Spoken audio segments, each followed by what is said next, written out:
সবাইকে আন্তরিক প্রীতি ও শুভেচ্ছা জানিয়ে আজকে ভিডিওটি শুরু করছি। আজকে ভিডিওটিতে আলোচনা করব চন্দ সৃষ্টির দান ও ভগবান বুদ্ধের মহাপরিনির্বাণ পূর্ব ইতিহাস।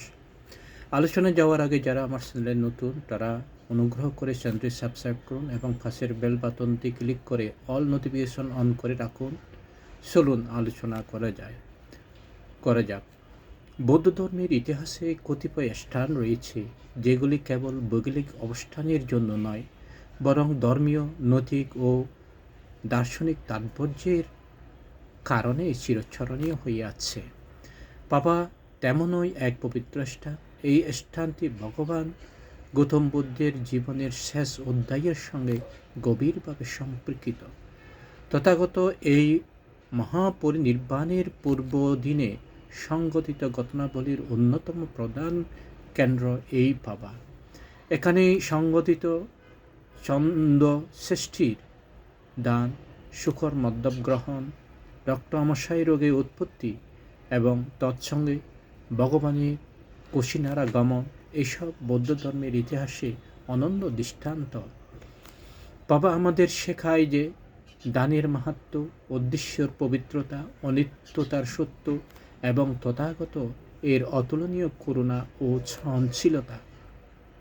এই প্রবন্ধে বাবার বৈজ্ঞানিক পরিচয়, চন্দ সৃষ্টি, জীবন ও দান, শুকর মদ্যপ প্রসঙ্গ, দেবগণের ভূমিকা, ভগবানের রোগগ্রস্ত অবস্থায় ধর্মপ্রসার এবং পকুশের দীক্ষা, এই সকল বিষয় বিশদ আলোচনা হবে।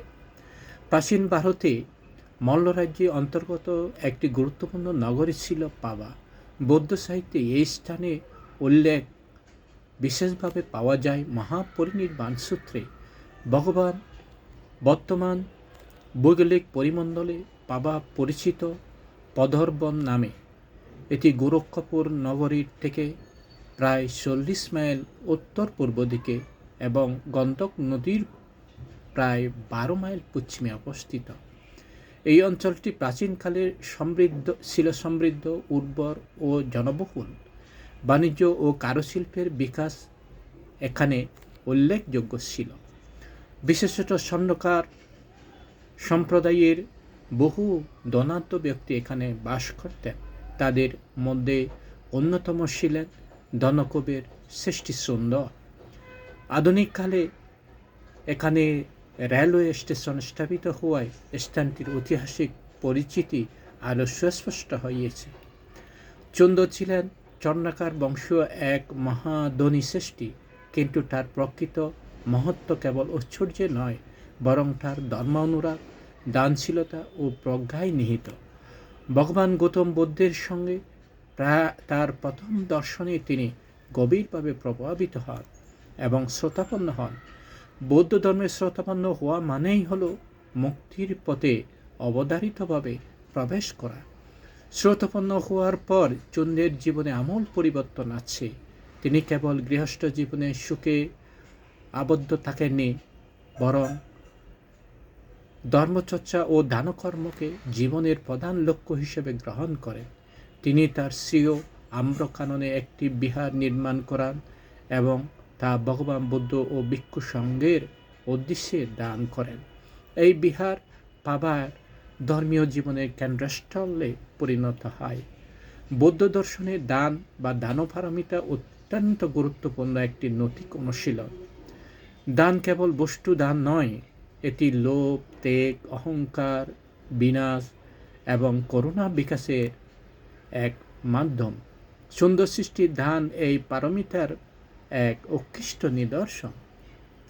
তিনি কেবল ধন সম্পদ দান করেননি, বরং নিজের প্রিয় আম্রকানন দান করে দেখিয়েছেন যে ধর্মের জন্য ব্যক্তিগত ভোগ বিলাস ত্যাগ করাই প্রকৃত দান।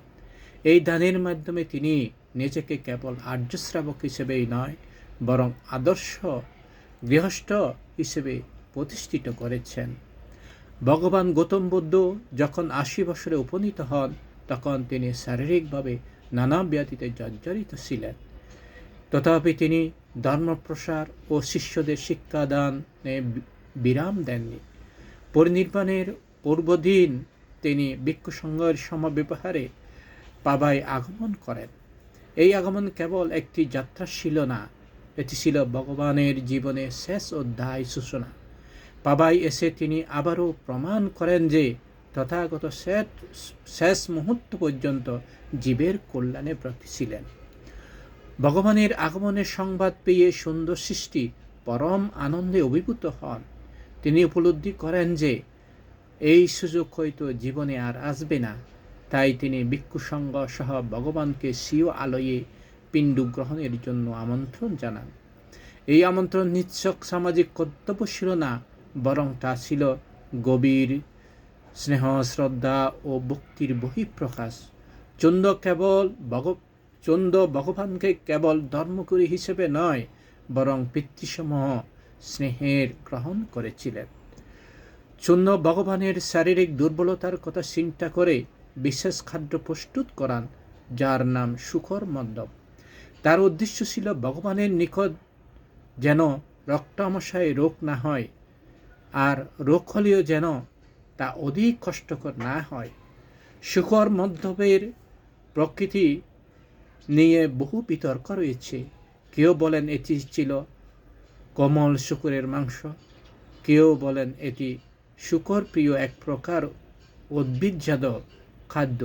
কিন্তু বৌদ্ধ ধর্মীয় দৃষ্টিকোণ থেকে খাদ্যের প্রকৃতি নয়, বরং সন্ধ্যের উদ্দেশ্য পবিত্রতাই এখানে মুখ্য।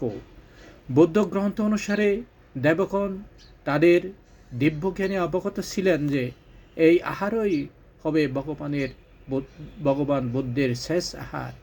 তিনি আর কোনো প্রিয় বা আহার গ্রহণ করবেন না। এই জ্ঞান লাভ করে দেবগণ পুণ্যার্থী হয়ে শুকর মদ্যপে দিব্য উজব প্রক্ষেপ করলেন। এই ঘটনাটি বৌদ্ধ দর্শনে দেবলোক ও মানবলোকে পারস্পরিক সম্পর্ককে নির্দেশ করে। তথাগত কেবল মানুষের শিক্ষক ছিলেন না, দেবগণও তার ধর্মের আশ্রয় গ্রহণ করতেন। ভগবান চন্দ্রের গৃহে উপস্থিত হয়ে কেবল শুকর মদ্যপ গ্রহণ করেন এবং ভিক্ষু সংঘকে অন্যান্য খাদ্য ভোজন করতে নির্দেশ দেন। এটি ছিল তার প্রজ্ঞার পরিচয়। তিনি জানতেন এই খাদ্য তার শরীরে বিশেষ প্রভাব ফেলতে পারে। এই ঘটনাটি গতাগত এর আত্মত্যাগের এক অনুপম দৃষ্টান্ত। তিনি নিজের শরীরের কষ্টের কথা ভেবে গৃহস্থের দান প্রত্যাখ্যান করেননি। শুকর মদ্যপ গ্রহণ করার অল্প সময়ের মধ্যে ভগবানের নিকট রক্তামশায় উৎপন্ন হয়। সাধারণ মানুষের ক্ষেত্রে এই রোগ অসহনীয় যন্ত্রণার কারণ হতে পারত, কিন্তু ভগবান তার অসীম ধৈর্য ও মানসিক শক্তির দ্বারা এই কষ্ট সহ্য করেন। এখানে বৌদ্ধ দর্শনের এক গভীর শিক্ষা নিহিত। দুঃখ অনিবার্য, কিন্তু দুঃখের প্রতি আমাদের মানসিক প্রক্রিয়ায় প্রকৃত মুক্তির পথ নির্ধারণ করে। রোগক্রান্ত অবস্থায়ও ভগবান পদব্রজে কুশিনারার উদ্দেশ্যে যাত্রা করেন। এটি মানব ইতিহাসের কর্তব্যনিষ্ঠা ও সহনশীলতার এক বিরল দৃষ্টান্ত। তিনি জানতেন কুশিনারাতেই তার মহাপরিনির্বাণ হবে। এই শেষ যাত্রা শেখায় জীবন ক্ষণস্থায়ী, দেহ অনিত্য, কিন্তু ধর্মস্রষ্টা ও কল্যাণ কর্ম চিরস্থায়ী। কুশিনারা যাওয়ার পথে কালাম গোত্রজ আলাল ঋষির মধ্যে মল্লরাজের পুত্র পক্ষুষ ভগবানের সাক্ষাৎ লাভ করেন। ভগবানের উপদেশে তিনি গভীরভাবে অনুপ্রাণিত হয়ে বুদ্ধের ধর্মে দীক্ষিত হন। এই ঘটনা প্রমাণ করে যে তথাগত শেষ নিঃশ্বাস পর্যন্ত ধর্ম প্রসার থেকে বিরত হননি। এটি বৌদ্ধ ধর্মের করুণা ও বিশ্বজনীনতার এক উজ্জ্বল দৃষ্টান্ত। ভগবান আনন্দকে নির্দেশ দেন যেন চূর্ণকে কখনো দোষারোপ করা না হয়, বরং তার দানকে সর্বোচ্চ পুণ্যদানের মর্যাদা দেওয়া হয়। কারণ তথাগত এর শেষ আহার দান করার সৌভাগ্য অত্যন্ত দুর্লভ। এই উপদেশ বৌদ্ধ কর্মফল তত্ত্বের এক গভীর ব্যাখ্যা প্রদান করে। কর্মের মূল্যায়ন হয় উদ্দেশ্যের বিশুদ্ধতার উপর, ফলের বাহুরূপের উপর নয়। বাবা কেবল একটি স্থান নয়, এটি বৌদ্ধ ধর্মের এক জীবন্ত পাঠশালা। এখানে আমরা দেখতে পাই দানের মাহাত্ম্য, করুণা, গভীরতা, অনিত্যতার সত্য এবং তথাগত এর অতুলনীয় মানবিকতা। চন্দ্র শ্রেষ্ঠীর নাম ইতিহাসে অমর হয়ে আছে এক আদর্শ গৃহস্থ ও আর্য শ্রাবক হিসেবে।